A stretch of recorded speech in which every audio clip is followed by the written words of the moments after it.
So we're going to start up here in front. You do have a tongue jack that raises up and down. It does have a hookup light for hooking up at nighttime. There is a fusible link right here. If the jack won't work for any reason, go up or down on its own. Check that fusible link first. If that doesn't work, there is a manual way that you can crank the jack up or down. Put the little handle in, manually crank it up or down. Either way, you need to get it on or off the vehicle. We also have the two 20-pound propane cylinders that are full except for what we use to service the trailer. If you notice, the eye in the inside is red. As soon as we would happen to turn this one open, it's going to turn green on the inside. As soon as this bottle comes up empty, it will turn red, indicating that the bottle it's pointed to is empty. If you have the other cylinder already open, it'll automatically pick up from that so you don't lose your gas service in the middle of the night. Then all you have to do is flip it over to that side there, work off of that bottle while you take this from the town and have it refilled. So we're going to come right back over to it. It also has one new 12-volt battery on the front of the unit. It is an Ellis battery. We have the two tabs underneath the gas bottle cover for a bungee cord to go underneath the metal rack that holds the cover in place. But we also have the quick connect at the top so we don't have to take the cover off every time we want to get into the cylinders to open them or close them. There is another handle in the front compartment that does the balance jacks on all four corners. And those jacks are for stabilizing the unit only. Stabilizing the unit only. They're not for leveling from side to side, just for stabilizing it while you walk through the center. It does have the big walk-through compartment in the front. Not walk-through, through compartment in the front. It'd be kind of short if you had to walk through that. It also has a cable and park hook up here on the outside so that if you're at a park that has cable, you can hook to their cable and have the same cable they have at the park on your TV. Or if you buy the satellite dish that puts out beside the trailer, hooks to that connection, you'll have to change your connection on the living room TV from TV antenna down to the satellite hookup on it. It has a 50-amp power cord that's 30 foot long. Lug nuts on the trailer have been torqued at 100 foot-pounds. That's what's recommended on the side. The tires are air after pressure, which is 65 pounds on the side of the tire cold. Our next connection back is your city water connect that you can hook to with a water hose and regulator and never have to fill the fresh tank on it. We also have an outside shower that gives you hot and cold running water to this side of the unit. Shower hose comes up and sits here, gives you a little shower. It's good for cleaning animals, cleaning kids off, for cleaning fish. Also has two low water drain points down below that. The blue side is the cold side of the water system. The red is the hot side of the water system. That's used for winterizing and dewinterizing of the unit. And in between long trips, you can drain the water out as you leave the park. Your next one is your termination valve. Hose goes on like the sewer cap does. You'll pull the 3-inch valve in the back first, which is your toilet water. Let all the nasties drain out that'll drain out. Then you can pull the gray valve in the front, which is your kitchen sink, bathroom sink, and shower water. Let all the nasties drain out of it. Then we have a second termination valve here in the back, which is a galley tank for the outside kitchenette. As we go around, we do have the other balance jack on this corner here. It is prepped for a backup camera up top. It has the new Parkland tire cover on the back. The little vent off to the right-hand side of the spare tire is for the outside kitchen sink. There is a hole in the bottom radius metal here on this side that will manually crank the bunk room in or out. For any reason it won't work off the switch, there is a manual way to crank it in and out. So we're going to go into the outside kitchenette. The outside kitchenette has its own little light. Push button in the center, turn it on and off. Has a beverage opener on the left-hand side. It has two 110 outlets in the outside kitchenette, one underneath the cabinet and one to the left side of it. It also has a Coleman 2-burner stove. Pulls out. It does have a connection in the drawer here that screws to the back side of that and works off the little green propane cylinders that screws into here. Then you have your adjustment on the regulator itself. So we're going to slide that right back in. Then you have an outside sink that gives you hot and cold running water out here. We have an outside refrigerator. The thermostat for the outside refrigerator is in the upper right-hand corner. And as you can see in the very tip top, it does have a little frost up at the top of it. As we go on down through the unit, it does have a back door that accesses you into the restroom area. So I'm going to go ahead and open it up so you can see inside there. That way, if you have kids that have to go in and out all the time to use the bathroom, they can use the back steps, go into the bathroom area without having to go through the whole inside of the front unit. We also have our freshwater tank fill. So if you have not a hookup at the park, you have to fill your tank as you come in. It also has a drain line for it right behind the rear axle on the front of the unit. It's just a little threaded handle hanging down.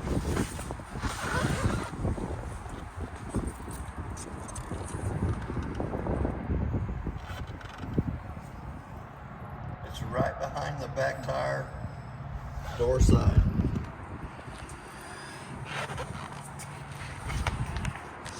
Then we also have a black tank flush on this side over here. So while you're dumping your holding tanks, you got your black tank and your gray tank dumped.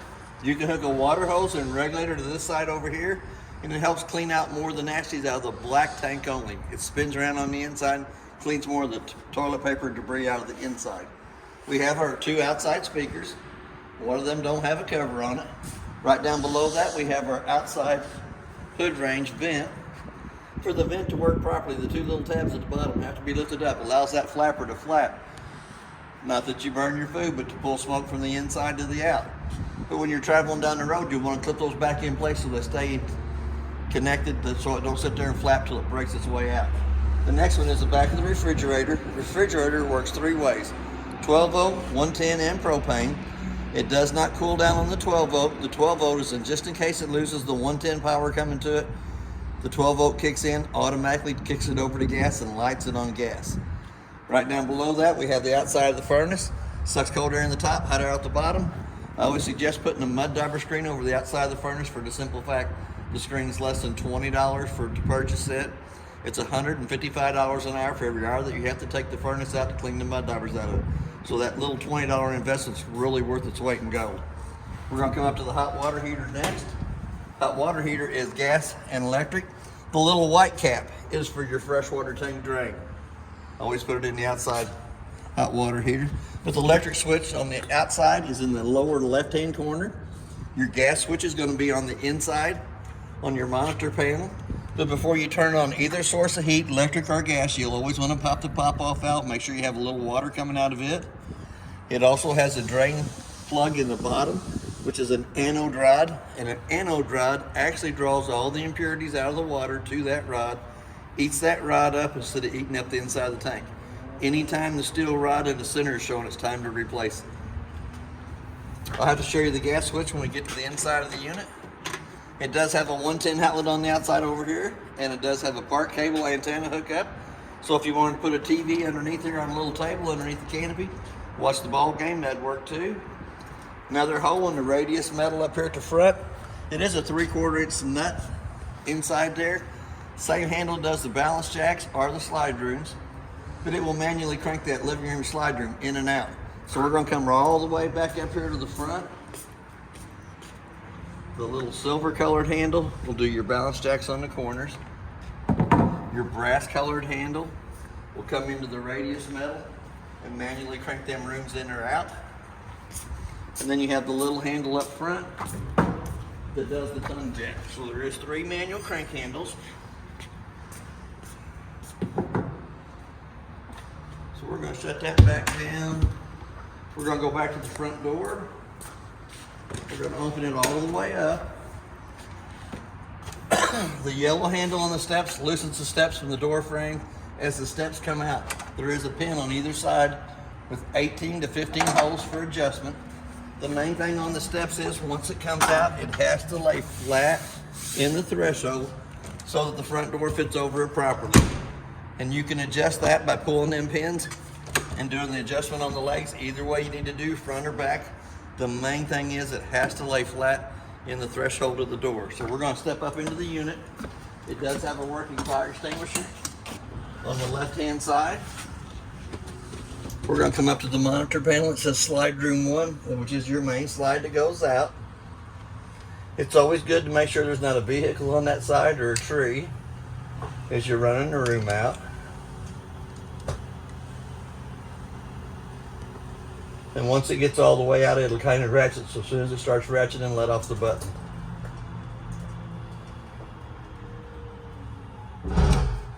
Here again, we're going to go up to slide room 2, which is the bunk room slide, and let it go out the same way.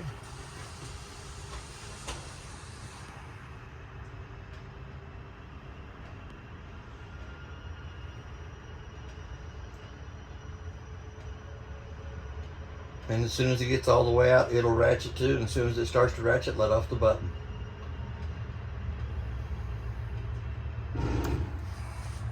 Now we're going to go down. We'll go to the left-hand side. We're going to check our fresh tank, which is empty. We just drained it. We're going to go to our battery. Shows the voltage that's in the battery. To get an accurate reading on the battery, have the 110 line unplugged, and then test your battery button to see how much voltage is in the battery. Black tank 1 is your toilet water, and as it fills up, it'll show 1/3, 2/3 full. Black tank 2 is not available on this unit, does not do anything. Gray tank 1 will be your bathroom shower, your bathroom sink, and your kitchen sink, and it'll do the same thing. It'll show 1/3, 2/3 full. Gray tank 2 is your outside kitchenette sink only. So we're going to step right down below that. The first one is the gas side of the hot water heater. So when you turn it on, the little door side fault light comes on. It's going to stay on for about a minute. Once it goes off, it will go through 3 lighting processes to light on gas. The little red light has to go off before it'll start trying to light. There we go. Clickety click.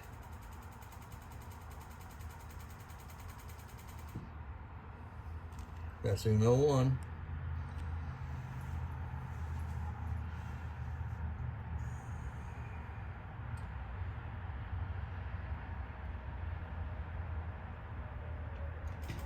There it goes. Second time it lit right up. So we're going to go ahead and turn it right back off. The red light's off, indicating that the door side fault light kicked in. The second red switch is the pump switch between the freshwater tank and the faucets. When you turn it on, it's going to illuminate. Your next one is your interior lights, which is the kitchen and living room lights. The third one says exterior, which is going to be the awning lights on the outside. So here again, we're going to push the awning button and let it come out.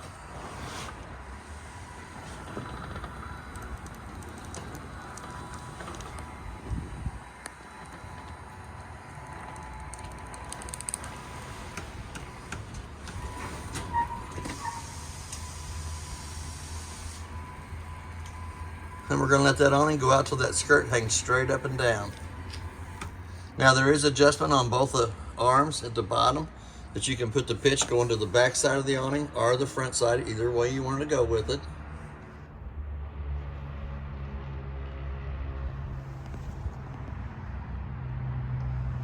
Now we're going to come back to the inside.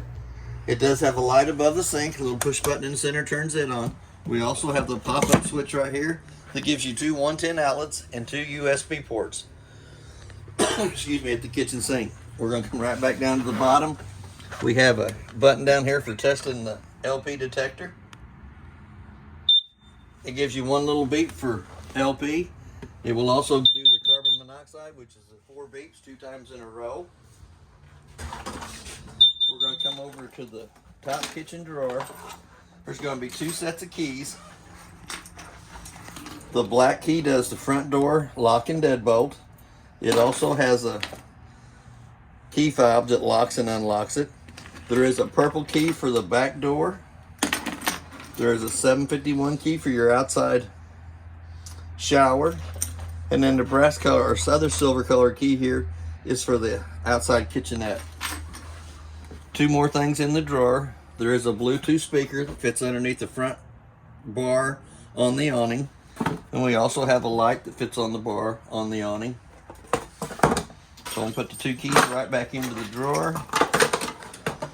The bottom 2 drawers, one has a filter in it for the water system. The bottom one should be empty. Pretty good sized cabinet space up above.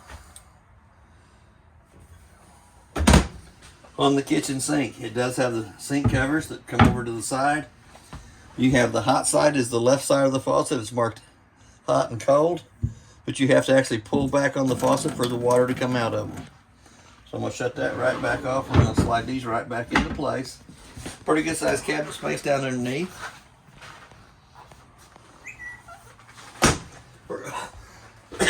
excuse me, we're going to come up to the microwave. The microwave has a clock button on it. Let's say it's 4:30.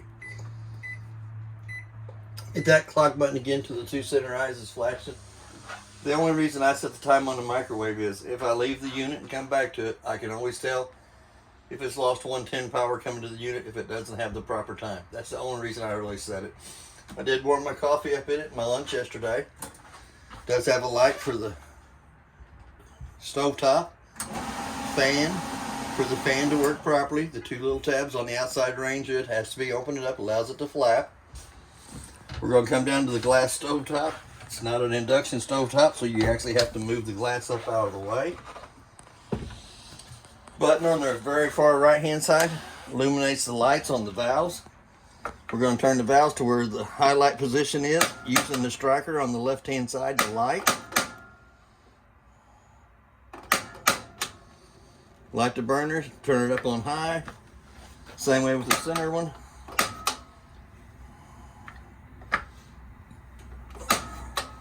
All 3 burners on top can be lit without pulling out a long lighter or a match. So we're going to flip them right back off. We're going to go over to the oven side. We're going to push down on the button. Come down using the same striker for the top. See a little blue light flickering on the bottom.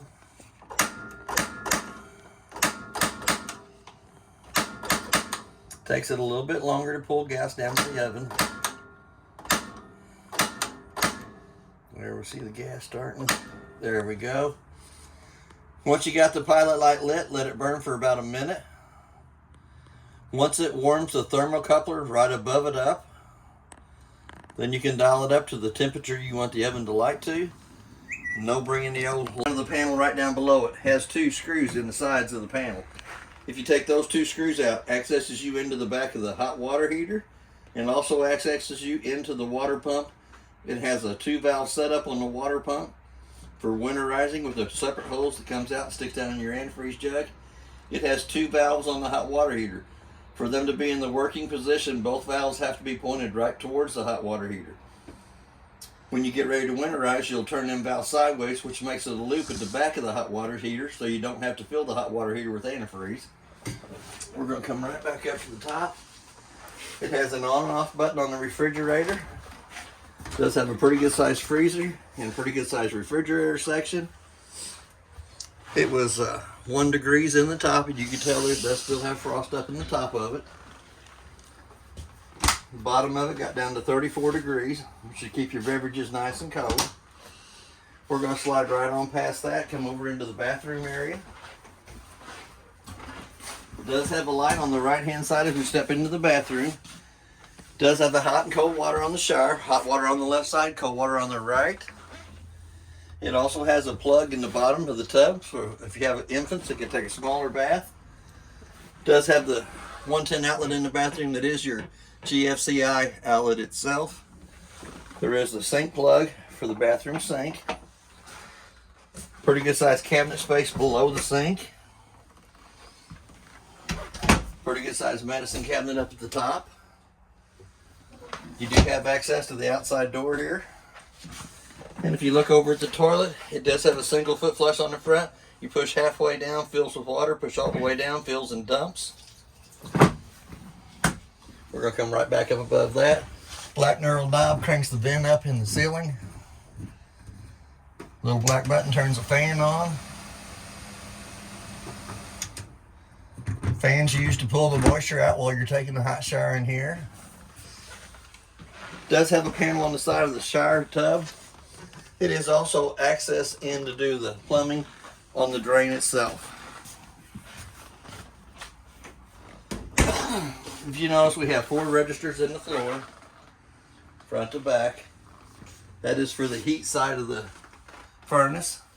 The round vents in the ceiling will be the heat or the air conditioners working off of it. So if we come back here to the back, we're going to kick it all the way over to the left for the AC.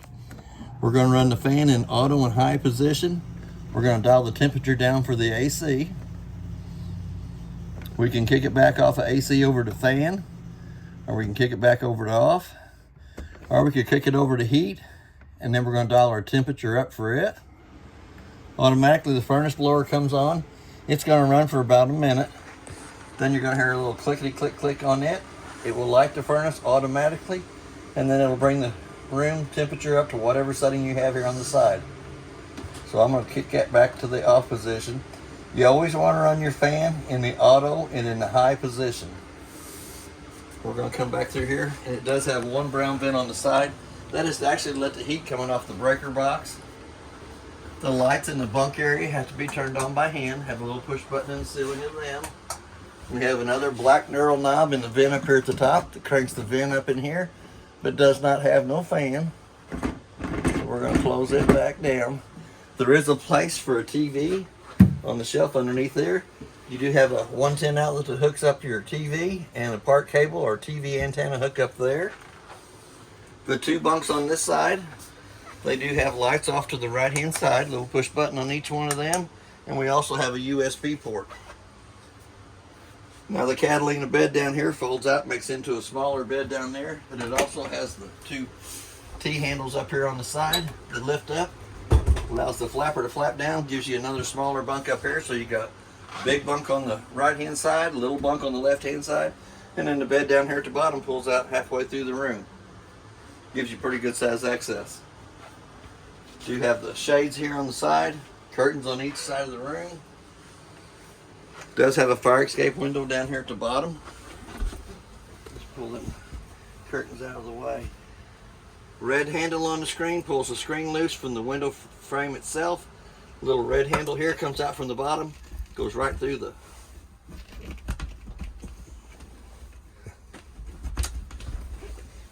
bottom of the window frame. I'm gonna have to get out there and pry on that again.